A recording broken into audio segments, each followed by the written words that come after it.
Pelapor menulis laporan ini dengan penuh rasa sedih dan memikirkan bagaimana Mahkamah Konstitusi Republik Indonesia, lembaga yang kita sama-sama cintai dan harapkan akhir-akhir ini telah berubah menjadi lembaga yang dipersoalkan dan dipertanyakan kredibilitas dan integritas kelembagaan dan hakim-hakim konstitusinya.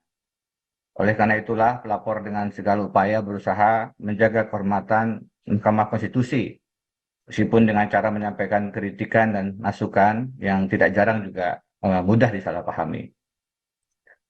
Putusan nomor 90 adalah salah satu ujian terberat yang dihadapi Mahkamah, yaitu ketika kontestasi pemilihan Presiden 2024 menjadikan ruang sidang Mahkamah Konstitusi menjadi ajang pertarungan yang sayangnya tidak selalu tulus demi kepentingan bangsa dan negara. Sehingga yang mengemuka adalah kepentingan politik kemenangan tanpa memperhatikan politik keindonesiaan.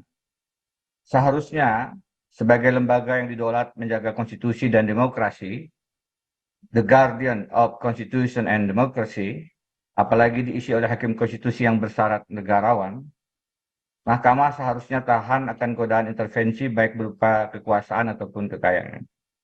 Namun sayangnya dalam pandangan pelapor, putusan 90 menunjukkan bagaimana Mahkamah telah ditundukkan oleh kepentingan untuk memenangkan kekuasaan dengan cara mengubah aturan perundangan yang seharusnya tidak bijak dan tidak boleh dilakukan.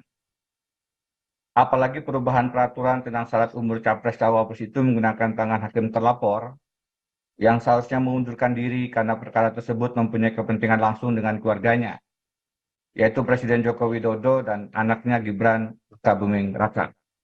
Kepentingan mana sudah tidak termanfaatkan karena telah menjadi fakta hukum dengan didaftarkannya Gibran Jokowi sebagai pasangan calon wakil presiden ke Komisi Pemilihan Umum, dengan salah satunya memanfaatkan ketentuan baru terkait syarat umur dalam putusan 90 yang baru saja diputuskan oleh Mahkamah tersebut. Bukan saja keputusan itu bertentangan dengan prinsip imparsialitas, di mana seharusnya hakim terlapor mengundurkan diri sesuai konsep judicial disqualification, tetapi yang lebih mengganggu adalah putusan 90 terindikasi merupakan hasil kerja dari suatu kejahatan yang terencana dan terorganisir, plain and organized crime, sehingga layak pelapor tasbihkan sebagai mega skandal Mahkamah Keluarga. Karena tingkat pelanggaran etik dan kejahatan politik yang dilakukan sifatnya sangat merusak dan meruntuhkan pilar kewibawaan Mahkamah Konstitusi. Mega skandal Mahkamah Keluarga tersebut melibatkan 3 elemen tertinggi, yaitu 1. Orang nomor 1, yaitu the first Chief Justice, Ketua Mahkamah Konstitusi. 2. Untuk kepentingan langsung pihak keluarganya, yaitu the first family, keluarga Presiden Republik Indonesia Joko Widodo dan anaknya Gibran Rakabuming Raka. Dan 3, demi menduduki posisi di lembaga kepresidenan, yaitu the first office, kantor kepresidenan Republik Indonesia.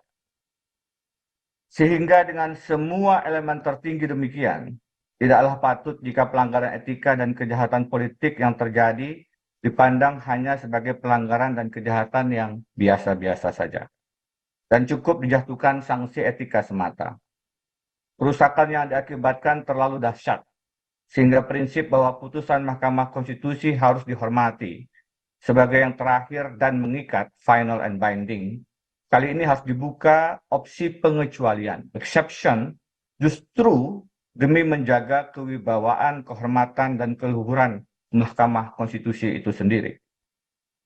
Dalam kondisi yang sedemikian penting dan genting inilah, peran Majelis Kehormatan Mahkamah Konstitusi mesti dijadikan pintu solusi untuk melakukan koreksi mendasar.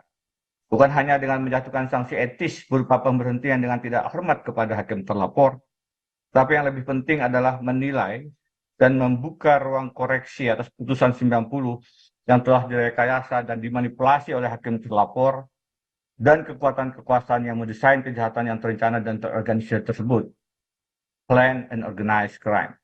Itu sebabnya pelapor dengan penuh kerendahan hati berdoa agar Majelis Kehormatan Mahkamah yang Mulia berkenan menggunakan amanah yang sekarang ada di pundak Majelis yang Mulia untuk bukan hanya menyelamatkan Mahkamah Konstitusi ataupun pemilihan Presiden 2024, tetapi lebih jauh menyelamatkan negara hukum Indonesia.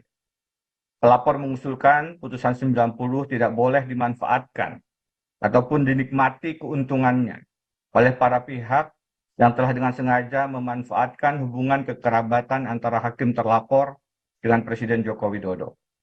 Pemanfaatan relasi keluarga demikian bukan hanya koruptif, kolutif, dan nepotis, tetapi juga telah merendahkan dan mempermalukan lembaga mahkamah yang seharusnya dijaga dengan segala daya dan upaya kehormatannya. Karena itulah pelapor mengusulkan putusan 90 tidak boleh digunakan sebagai dasar untuk maju berkompetisi dalam Pilpres 2024. Perlu ada putusan provisi untuk menunda pelaksanaan dari putusan 90 yang menabrak nalar dan moral konstitusional tersebut.